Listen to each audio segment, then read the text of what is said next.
They raised their glasses beneath golden chandeliers and chased the bottle into oblivion. Others woke up to blood on the floor and headlines that no longer spelled their name. Hollywood never showed you this part, but the final name on this list? His last performance ended with a trigger pull. Errol Flynn. Cirrhosis by the sea. By the end, his body was bloated, his liver shredded. But his legend? Still drunk on its own fame. In the 1930s and 40s, Errol Flynn was the embodiment of danger wrapped in charm. A swashbuckler with a sword in one hand and a drink in the other.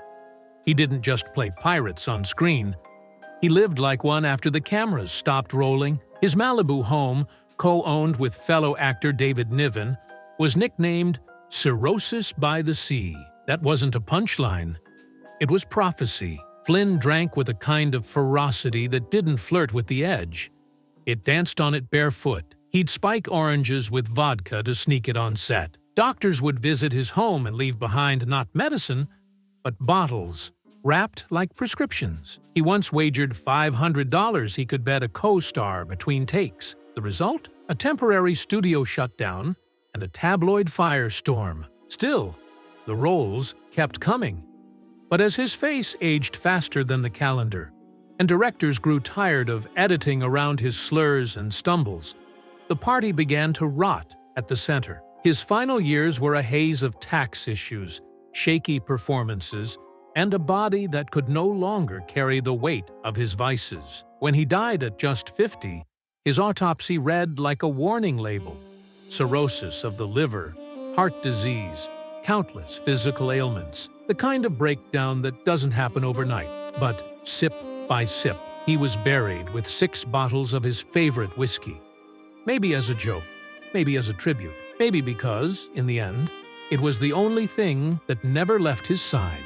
And yet, for millions, Errol Flynn will always be the man who leapt across ships, kissed danger on the mouth, and made every scene feel like a dare. But behind the curtain, he wasn't flying, he was falling, and Hollywood just kept rolling the camera. Frank Sinatra, America's drunken chief. He never needed a script to command a room, just a glass of Jack and a reason to raise it. Frank Sinatra was more than a voice. He was a movement, a swaggering storm in a tailored suit, with the power to charm presidents and terrify studio execs in the same breath. But behind the crooner's cool was a man who reportedly couldn't go a day without the bottle. Sinatra's drink of choice? Jack Daniels. 4 ice cubes, 2 fingers, a splash of water. It was his signature, both in the glass and in the damage it left behind. On stage, he was magic. Off stage, that magic sometimes turned mean. Reporters were shoved. Friends were exiled. One wrong word could spark a tirade. Colleagues whispered that you never knew which Frank you were getting, the generous gentleman or the fury behind blue eyes. He wasn't sloppy. He was sharp. That made it harder to tell when the drink was doing the talking. Those closest to him say the drinking was constant, not chaotic, but ritualistic. A glass before lunch, 1 more after dinner. He held court in smoky lounges until sunrise, laughing, singing, sipping, and sometimes snapping. And yet, the world never saw a fall. Sinatra didn't stumble. He didn't vanish. He lasted. Maybe because he was too powerful to fail, or maybe because no one dared intervene. Even as his temper flared and his body wore down, the myth marched on. He kept performing into his 70s, kept drinking too. When he died in 1998, he was buried in a blue suit, with a bottle of Jack placed lovingly at his side. Some said it was a joke. Others said it was the most honest thing about his legacy. Frank Sinatra sang like a god, but he drank like a man who needed to forget something. Whatever it was, he took it to the grave, glass in hand, legends at his back. Elizabeth Taylor, beauty in the bottle. She conquered the screen with violet eyes and a voice like velvet. But behind the diamonds and designer gowns, Elizabeth Taylor was quietly unraveling, glass by glass. By the time she was 50, She'd been married 7 times, hospitalized more than a dozen, and had survived more public scandals than most stars dared whisper about. But none of that compared to the private war she was fighting, one that involved the bottle, the pills, and a deep ache no spotlight could soothe. In public, she was defiant, red carpet ready, a symbol of luxury and survival. But behind closed doors, even Taylor admitted she often couldn't face the mirror, not without a drink to soften the sharpness of her own reflection. Her days became rituals of avoidance. Champagne before breakfast, a tumbler of vodka tucked into her dressing gown pocket, whispered arguments with herself before she walked on set. Friends said she often woke up in a fog, forgetting where she was or why. By the early 1980s, her health was faltering. Her marriages had all collapsed, and her legacy, though massive, was beginning to feel like something built on sand. Then came the moment that changed everything. In 1983, Elizabeth Taylor did what no one else in her position had dared. She checked herself into the Betty Ford Center, a substance rehabilitation facility. The world gasped. This wasn't a forgotten starlet or a fading heartthrob. This was Elizabeth Taylor, royalty in pearls and eyeliner, admitting she couldn't stay sober. But it was no PR stunt. Taylor stayed.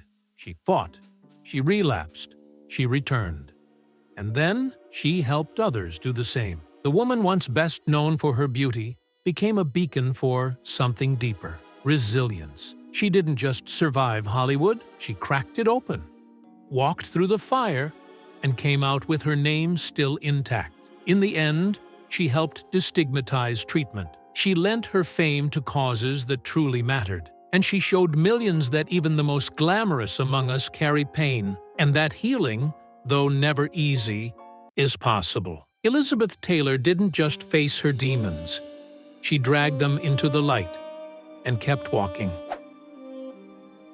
Montgomery Clift, the beautiful ghost. In 1949, he stood on a rooftop in the Heiress, flawless and magnetic, the future of Hollywood. Less than a decade later, Montgomery Clift was unrecognizable, a shadow chasing himself through mirrors he couldn't bear to look into. They called him the male Garbo, soft-spoken, painfully beautiful, and so immersed in his roles that directors often forgot he was acting. But the man behind the eyes was fraying, slowly, privately, until the breaking point arrived in 1956, on a winding road in Beverly Hills.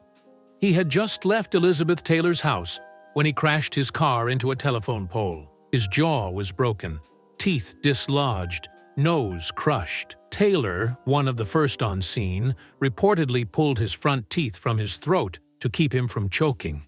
They saved his life, but not the man he had been. After reconstructive surgery, Clift returned to acting. The studios welcomed him back, but quietly.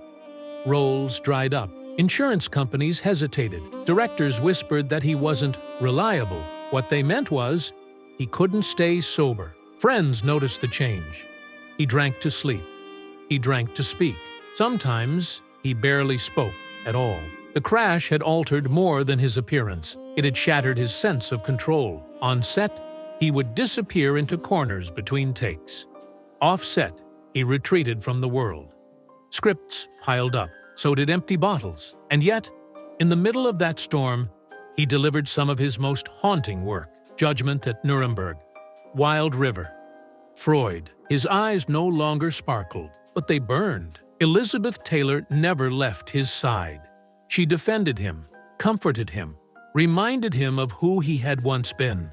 But even she couldn't protect him from the spiral. By the early 1960s, Clift was frail, withdrawn, and reportedly drinking heavily just to get through the day. He died in 1966 at just 45, alone in his townhouse.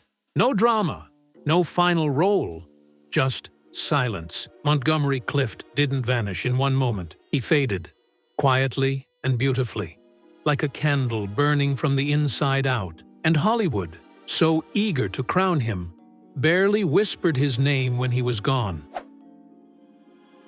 Peter O'Toole woke up in Corsica, meant to be in Paris. He once said, "I was a professional drinker, And he meant it. The way most men say they were surgeons or pilots. Peter O'Toole didn't sip, he devoured. He approached alcohol with the same intensity he brought to his roles. Poetic, precise, and utterly consuming. By the time he filmed Lawrence of Arabia in the early 60s, he was already building a reputation. Handsome, sharp-tongued, and restless. During production, he and co-star Omar Sharif reportedly drank their way through the Middle East, downing liquor to numb the pain of camel saddles and desert days that felt like fever dreams. But the real chaos began when the curtain closed. O'Toole was the kind of man who woke up in Corsica, not knowing how he'd gotten there, when all he remembered was a pub in Paris. Stories followed him like shadows. Tales of him showing up to strangers' funerals by accident, or disappearing for days in cities he couldn't name. He was charming, even when he was unraveling. But underneath the wit and the whiskey, there was a man allegedly battling severe health issues tied to his drinking: internal bleeding, stomach trouble, rapid weight loss. Doctors warned him to quit. He didn't. Instead, he doubled down. He once joked that his body was a badly wired house, and every drink was a flickering bulb. But the wiring held longer than anyone expected. In the late 1970s, O'Toole was hospitalized, told his liver couldn't take much more. Friends feared the end was near, and yet he pulled back, slowed down, and managed to step away from the bottle just enough to keep going. Not everyone gets that window. He did. What's astonishing is that even through it all, he delivered performance after performance that critics still study today. 8 Oscar nominations, a knighthood, a life lived at full volume, even when the voice behind it was running dry.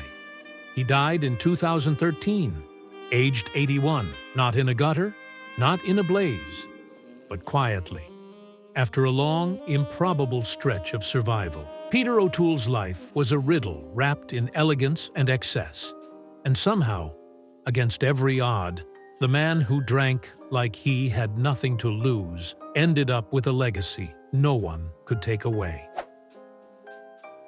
Ava Gardner, tequila, bullfights, and no regrets. In Mexico, she once skipped a night shoot to drink tequila with the director, then dared him to outdrink her.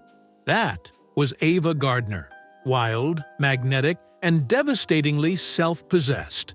She wasn't just the most beautiful woman in the world. She was the kind of woman who made rules just to break them. By the 1950s, she had become Hollywood royalty, not because she played the game, but because she refused to. She walked through sets like a storm, raw, reckless, and glittering. Lovers came and went. So did husbands. Her marriage to Frank Sinatra was a whirlwind of passion, broken glass, and whispered calls in the night. Even he once said Ava was the one. But the glamour came with gravity. The bottle became her constant. Sometimes wine, sometimes whiskey, often both. Friends said she drank not to forget, but to feel everything louder. She once admitted, "I either drink too much or not at all. I can't handle moderation." On set, she'd show up late, glass in hand, daring anyone to challenge her. She could be brilliant or barely there. Directors learned to adjust. On the filming of The Night of the Iguana, she reportedly refused to shoot a key scene, telling John Huston she'd rather keep drinking. Huston sat with her, matching her drink for drink, until they were both too far gone to care. They shot the scene the next day. Her legend grew, even as her roles faded. By the 1970s, Ava had moved to London. Her health was deteriorating. She struggled with mobility, and, according to close friends, never fully left the bottle behind. But here's the part that stings, and somehow uplifts. Even when her body began to betray her, she refused pity. She didn't ask to be saved. She once said, "I wish to live until the last moment." And she did. No apologies. No rewrites. She passed in 1990 at age 67, quietly, alone in her London apartment, but she never faded from memory. Ava Gardner didn't break under pressure. She cracked the mold, then toasted to it. And somewhere, in a bar no longer open, someone's still raising a glass in her name. If you're enjoying this walkthrough of old Hollywood, consider subscribing. It really helps support this kind of storytelling. Now, on to Judy Garland. Judy Garland, the studio's most tragic investment. She was just 16 when they turned her into property, polished, powdered, and sold to the world as America's sweetheart. But Judy Garland wasn't built for the system that claimed her, and as she grew up under its lights, it became clear she wasn't supposed to survive it. Her breakout in The Wizard of Oz made her a star overnight. But behind the curtain, the pressure was unbearable. Executives at MGM controlled her every move. What she wore, what she weighed, when she slept, and especially when she didn't. She was given pills to keep her going. Pills to calm her down. A relentless cycle disguised as care. And through it all, the bottle waited quietly in the wings, ready to fill the silence when the applause stopped. By the time Judy reached her 20s, she was already struggling to stay sober. Her voice still soared, but her spirit cracked. On set, she'd sometimes show up shaking. Other times, not at all. Studios knew and kept the cameras rolling anyway. Her marriage to director Vincente Minnelli gave her a daughter, Liza, but couldn't give her peace. Neither could the next 4 husbands. The spotlight that once made her shine now burned her raw. She was let go from MGM in 1950. She attempted comebacks, and some were brilliant, but they never lasted. As the years passed, the finances crumbled. So did her health. At times, she couldn't afford groceries or rent. The woman who had made millions for studios was reportedly performing for loose change in London nightclubs just to stay afloat. Still, she sang. Still, she gave everything she had left. Her final performances were haunting.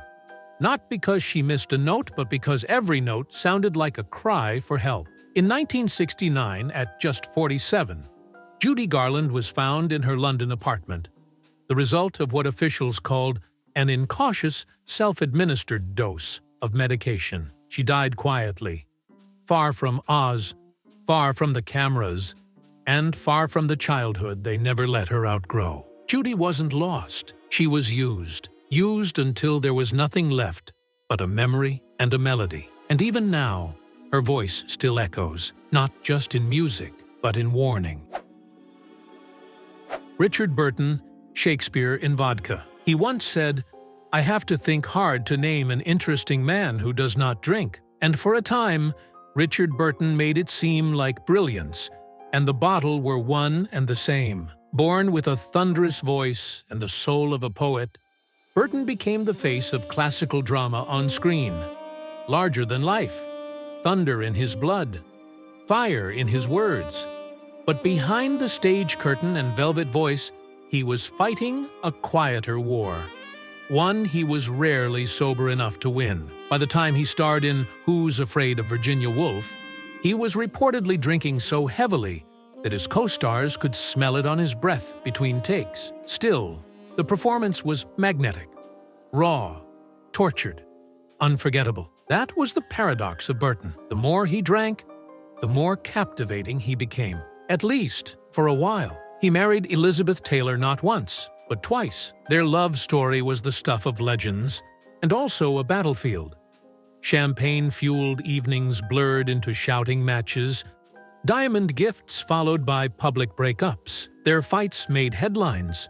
Their reconciliations sold papers. Through it all, the bottle remained a third partner in the relationship, always present, always whispering. Burton himself once claimed he was sober on 2 bottles of vodka a day. It was only when he reached 3 that things started to spiral. Directors would block scenes around his condition, adjusting to whether he was lucid, lethargic, or lost in thought. Crews waited. Co-stars adapted. Because even through the fog, he could still deliver lines like lightning, but the cost was immense. Years of heavy drinking took their toll. He developed liver and kidney complications. Friends said he aged faster than he lived. By the time he reached his mid-50s, the spark in his eyes had dimmed, and the voice that once shook theaters had grown hoarse. He passed in 1984 at the age of 58. No final monologue, just silence. Richard Burton's greatest role may have been pretending he was in control. And in the end, the man who spoke Shakespeare better than anyone of his generation could not outtalk the bottle. Mary Astor, The Diary, The Breakdown, The Bottle. She won an Oscar for The Great Lie. But the real drama was in a diary the public was never meant to read. Mary Astor was elegance personified in Hollywood's golden age. Her roles had poise, wit, and emotional depth. But off-screen, her life was teetering between scandal and survival. In 1936, during a brutal custody battle with her ex-husband, Astor's private diary was leaked to the press. The pages revealed not just names, but the raw thoughts of a woman unfiltered. Her affairs, her regrets, her quiet rage against the system that polished her smile but crushed her voice. The trial became a national sensation. She was shamed, humiliated, and nearly blacklisted. But she didn't back down. She returned to the screen, won awards, and tried to rebuild. Yet something had shifted. The bottle became a quiet companion, a way to blur the judgment, the whispers, the headlines that never stopped reminding her of what she'd dared to write. By the 1940s, she was reportedly drinking daily, starting in the morning, continuing through dinner. Friends said she tried to hide it, wrapping the bottle in paper bags or pouring liquor into teacups. But the strain showed. She began missing work. Her once steady hands trembled. The studios that once prized her now kept their distance. In 1949, it all collapsed. Astor checked herself into a sanitarium after a public breakdown. She later admitted that she had tried everything to quiet the noise in her head. Faith, work, even prayer. But nothing muted it like the drink. It was there, within those institutional walls, that she found a kind of clarity. Through faith, therapy, and the guidance of recovery programs, she clawed her way back, not just to health, but to dignity. She returned to acting in smaller roles, wrote 2 memoirs, and even penned several novels. Quietly, without applause, she lived out her later years sober and grounded. Mary Astor's greatest performance wasn't on screen. It was learning how to live after they tried to write her off. And though the bottle nearly stole her story, in the end, she picked up the pen and finished it herself. Barbara Payton. Beauty to brokenness. In 1951, she had it all. The face of a goddess, a contract with Universal, and a future that looked bulletproof. Just 3 years later, Barbara Payton was blacklisted, bankrupt, and sleeping in strangers' apartments just to get by. Her fall wasn't slow. It was stunning. Barbara wasn't just beautiful. She was undeniable. Men fought over her, literally. Actor Tom Neal famously brawled with her fiancé Francho Tone, leaving Tone hospitalized and Payton in the headlines for all the wrong reasons. The scandal scorched her reputation. But instead of walking away, the press circled, and Barbara spiraled. Studios distanced themselves. Roles dried up. The bottle moved in. By the mid-1950s, she was reportedly drinking daily, appearing disoriented on set, and missing meetings altogether. She tried to claw her way back with tabloid interviews and low-budget films, but the offers shrank, and so did her income. Desperate and barely surviving, Payton began selling herself on the streets of Los Angeles. This wasn't rumor. It was reality, confirmed years later by those who saw her sitting outside liquor stores or wandering Hollywood Boulevard in heels that no longer fit right. She wasn't even 40. In 1963, she published a raw, brutally honest memoir titled I Am Not Ashamed. It chronicled the highs, the humiliations, and the loneliness of being discarded by the very town that once worshipped her. The title wasn't defiant.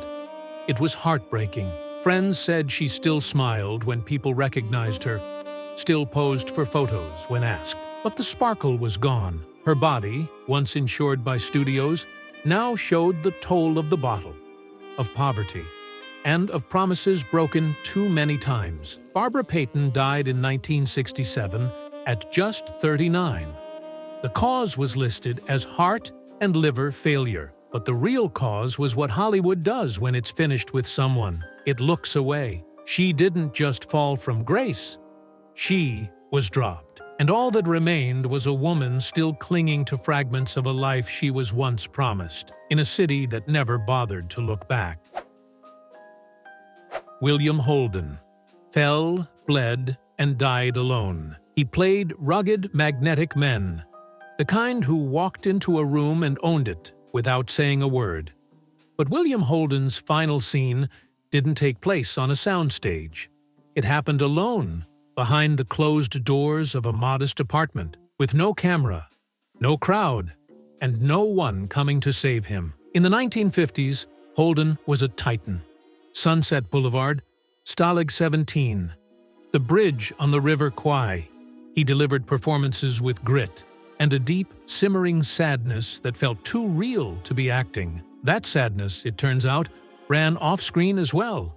Throughout his career, Holden allegedly struggled to control his drinking. On set, he was known for arriving late, sometimes slurring his lines, sometimes avoiding press entirely. Studios didn't intervene. He was still box office gold. So the drinking continued. By the 1970s, the cracks were harder to hide. Friends said he often isolated himself, preferring the company of his bottle to the demands of stardom. He remained charismatic, but distant. A man who had once filled theaters, now avoided interviews, skipped events, and kept the curtains drawn tight. Then came November 1981. Holden was alone in his Santa Monica apartment when he reportedly fell. Some say he slipped on a rug. Others suggest he was trying to dress and lost his balance. His head struck a sharp object. He never called for help. Maybe he couldn't. Maybe he didn't want to. He was found days later, surrounded by blood-soaked bedding, with empty bottles nearby. The cause? Massive bleeding from the wound, left untreated for far too long. The irony? He had once narrated a film that opened with a dead body in a pool. A man forgotten by Hollywood until it was too late. In real life, Holden's ending was even quieter. No pool, no spotlight, just silence. William Holden didn't go out in flames. He faded in the dark. And for a man who gave so much of himself to the screen, it's haunting to realize, in the end, there wasn't even someone there to say goodbye. Robert Mitchum. Fists, film sets, and firewater. He had a face that didn't flinch, a voice like gravel soaked in bourbon, and a reputation that made directors both nervous and eager. Robert Mitchum wasn't just a Hollywood rebel. He was the rebellion. But while the studios loved his edge, they quietly tolerated the chaos behind it, and Mitchum gave them plenty to tolerate. By the late 1940s, he was one of the most bankable men in Hollywood. Cool, effortless, dangerous. But even at the peak of his fame, the bottle was never far from reach. Mitchum drank not just to relax, but to fuel the fire. On some sets, he'd start the day with a double. On others, he'd disappear during breaks, returning red-eyed and loose-limbed, improvising entire scenes through a haze. In 1951, things came to a head when he was arrested after being caught in the wrong place with the wrong crowd. While the headlines focused on scandal, the deeper issue lingered off-page. Mitchum couldn't stay sober. Even friends admitted that by the afternoon, he was often unreachable. On the set of His Kind of Woman, his drinking reportedly got so out of hand that crew members had to physically guide him through his scenes. He slurred dialogue, lost track of cues, and sometimes vanished entirely between takes. But he was still Robert Mitchum, still electric, still watchable. And so, the cycle continued. Off-screen, the firewater followed him home. He got into bar fights, missed premieres. There were rumors of him sleeping on park benches after all-night benders, though Mitchum would later dismiss those claims with a smirk, as if being mythologized was better than being helped. What made it harder was that he functioned.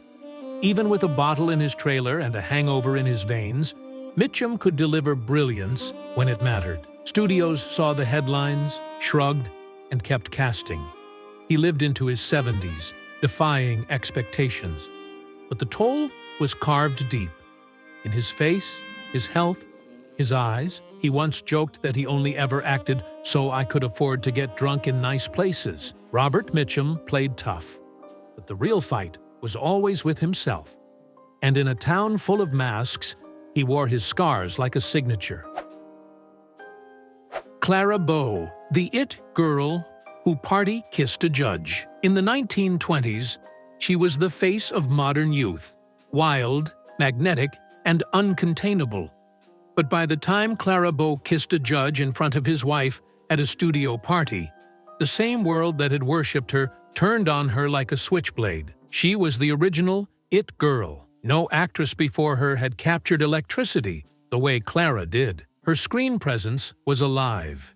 She didn't act, she glowed. Directors said she didn't need scripts. Her expressions spoke louder than words. Her laughter could shake a theater. But behind the scenes, Clara was fighting more than nerves. She came from a childhood filled with trauma, and as fame exploded around her, she found herself drowning in expectation, isolation, and a deep, quiet panic. She was barely in her 20s when the press began circling like sharks. They labeled her unruly, then unstable, then dangerous. The stories grew more outrageous, and Clara? She stopped defending herself. One infamous night, the legend goes, she arrived at a Paramount party already tipsy. The guest of honor was a newly appointed judge. Clara greeted him with a full, open-mouthed kiss right in front of his wife, then dragged him onto the dance floor. It was bold, it was chaotic, and it was the final straw for a studio already weary of her spiraling image. From there, the decline was swift. She reportedly began missing shoots. Her drinking increased. Studio handlers said she struggled to remember lines and often arrived to set visibly shaken. What once read as charming unpredictability now looked like a woman unraveling under the weight of being a product. By the early 1930s, she'd had enough. She walked away from film entirely. Her final roles went unnoticed. The spotlight dimmed, and she didn't chase it. In later years, Clara lived a quiet, reclusive life, far from the sound stages and flashing bulbs. She reportedly continued battling personal demons and was rarely seen in public again. Clara Bow wasn't ruined. She was rinsed dry by a system that fed on her spark. And when there was nothing left but the headlines and the myths, she slipped away, leaving behind the echo of a smile no one could quite forget. John Barrymore, the Shakespearean who forgot his lines. He once commanded the stage as Hamlet, his voice echoing with authority, his presence larger than life. But in his final years, John Barrymore couldn't even remember his own lines. They called him the Great Profile. He wasn't just a matinee idol, he was royalty, a Barrymore. The family name was synonymous with acting greatness, and John carried the torch with brilliance. Shakespeare flowed from him like poetry. Audiences wept, critics knelt. But as early as the 1920s, whispers began. He was missing rehearsals, slurring interviews, and often seen holding a drink when he should have been holding a script. He allegedly turned to the bottle long before Hollywood ever got to him. But once the fame hit, it gave him both the means and the excuse to keep going. Friends said he drank like he was chasing something, or maybe trying to outrun it. His performances stayed strong for a while, but the cracks spread. By the early 1930s, the decline was visible. Studios began to worry. Directors shortened his dialogue. Cue cards became necessary, then larger cue cards, then earpieces. He still had the look, still had flashes of brilliance, but the man who once recited Hamlet from memory now struggled to get through a single scene. There were moments of clarity, brief returns to form, but they were just that, moments. His health deteriorated rapidly. Years of drinking had taken their toll. Cirrhosis, kidney issues, constant fatigue. By 1942, he was reportedly living with help, his once legendary charm now softened by confusion and exhaustion. And still, people came to see him, because he was John Barrymore. Even when the lines were forgotten, the legend remained. He died that same year, at 60 years old. There was no final performance, no graceful farewell, just a quiet end to a life that had once boomed across stages like thunder. John Barrymore wasn't just an actor who lost his way. He was a monument that crumbled in slow motion. And for every actor who ever feared forgetting their lines, his story is the one they remember. Oliver Reed died after a drinking contest while filming. He played kings, warriors, and madmen, but Oliver Reed's most reckless role was the one he never left. The hard-drinking legend who could outlast anyone at the bar until he couldn't. Reed wasn't just known for his acting. He was infamous for the chaos he carried with him. Into restaurants, onto sets, and deep into the night. He once said, "I do not live in the world of sobriety." And he meant it. To him, drink wasn't a habit. It was identity. During the 1960s and 70s, Reed's performances lit up the screen. Oliver, The Devils, Women in Love. But as his talent shined, his off-screen antics grew louder. He'd reportedly show up to interviews already glassy-eyed, throw punches at reporters, or strip naked in public just to provoke a reaction. Studios rolled their eyes and wrote the checks anyway. Because he was Oliver Reed. Unpredictable, brilliant, dangerous. He didn't hide his drinking. In fact, he celebrated it. Friends joked he could drink 20 pints of beer and still recite Shakespeare. He reportedly once drank over 100 pints in a 24-hour period, a claim he never denied. But the myth caught up to the man in 1999. Reed was in Malta filming Gladiator, cast as Proximo, the gruff, philosophical slave trainer. On a break from shooting, he visited a local bar.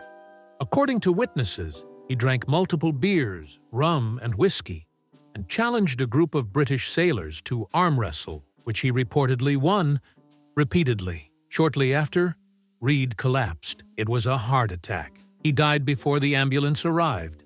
The production scrambled. His remaining scenes were completed with a body double and digital effects. When Gladiator premiered, it was dedicated to him, a tribute to the man who had made a career of intensity and died as he lived, in full tilt. There's a kind of poetry in the fact that his final role was a mentor, a man trying to guide someone else out of the arena. Oliver Reed didn't burn out quietly. He roared until the very end, and in doing so, he became what Hollywood loves most, a tragedy that looks at first glance like triumph. Tallulah Bankhead, codeine, bourbon, and a brazen life. She once walked on stage, looked at the crowd and purred, "I'm pure as the driven slush." That was Tallulah Bankhead. Fire, wit, and scandal wrapped in a fur coat. While Hollywood tried to tame its women, Tallulah never played along. She smoked cigars, swore like a sailor, and drank like she was trying to outrun something. But the price of being a woman who refused to behave was steep, and in the end, it came due. Her career began on the stage, where her deep, raspy voice and magnetic presence made her a Broadway sensation. When she crossed over into films, she brought that same audacity, stealing scenes and stirring trouble. Directors admired her talent but feared her unpredictability. Because Tallulah never separated her roles from her real life, both were fueled by defiance and bourbon. She was known to carry a flask in her handbag and a pharmacy's worth of pills in her pocket. The line between persona and pain began to blur. She reportedly struggled to stay sober through shoots, often arriving disoriented or missing entirely. Studios didn't know what to do with a woman who refused to apologize. So eventually, they stopped calling. As the roles disappeared, the bottle filled the silence. In her later years, she drank heavily, by her own admission, sometimes a quart of bourbon a day, and began mixing it with various medications. Her health declined rapidly. Friends said she never lost her wit, but she lost weight, lost balance, lost time. She once joked that her final words would be, "codeine, bourbon." And when she passed in 1968, at the age of 66.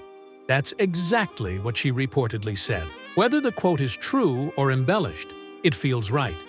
Because even at the edge of death, Tallulah Bankhead was still writing her own lines. She never fit into the mold Hollywood made for women, and maybe that's why they tried to forget her. But Tallulah didn't need their approval. She burned her own trail, loud, sharp, and unapologetically alive. And when the lights went out, they didn't dim her legacy. They only made her legend glow brighter.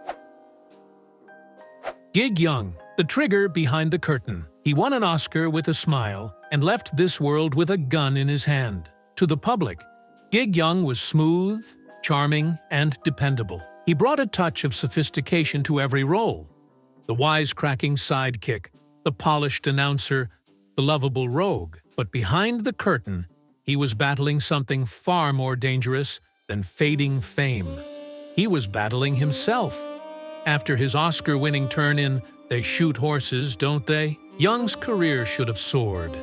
Instead, it stumbled. Directors began to complain. He'd arrive late, slur his lines, forget his cues. Rumors spread that he couldn't stay sober, that he was chasing roles and running from reality at the same time. Beneath the polish was a man unraveling.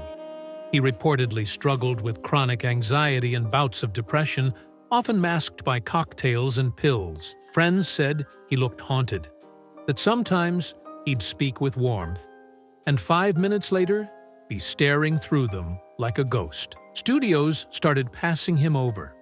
Casting agents stopped calling. The man who once lit up screens now spent his days in quiet spirals. In 1978, just weeks after marrying German actress Kim Schmidt, Young checked into Suite 1BB of a Manhattan apartment building. It should have been a honeymoon, but something else was brewing. On October 19th, a gunshot echoed from the room. Young was found beside Kim. Both were gone. The final scene, a locked door, 2 lives ended, no note left behind. Authorities ruled it a murder-suicide. No one knows what happened in those last moments. No one ever will. The public was stunned. The press scrambled for answers. But those who knew him weren't entirely surprised. Gig Young lived his life like a man stuck between scenes, always waiting for the cue, but never sure where the spotlight would land. And in the end, the performance stopped mid-line, leaving nothing but silence behind the applause. They made us laugh, cry, dream, and quietly, many of them broke behind the scenes they helped build. Fame gave them everything, and often took more. But their stories still echo, reminding us that behind every spotlight is a shadow. If these lives moved you, honor them. Like, subscribe, and share your thoughts in the comments. Their voices may be gone, but together, we can make sure they're never forgotten.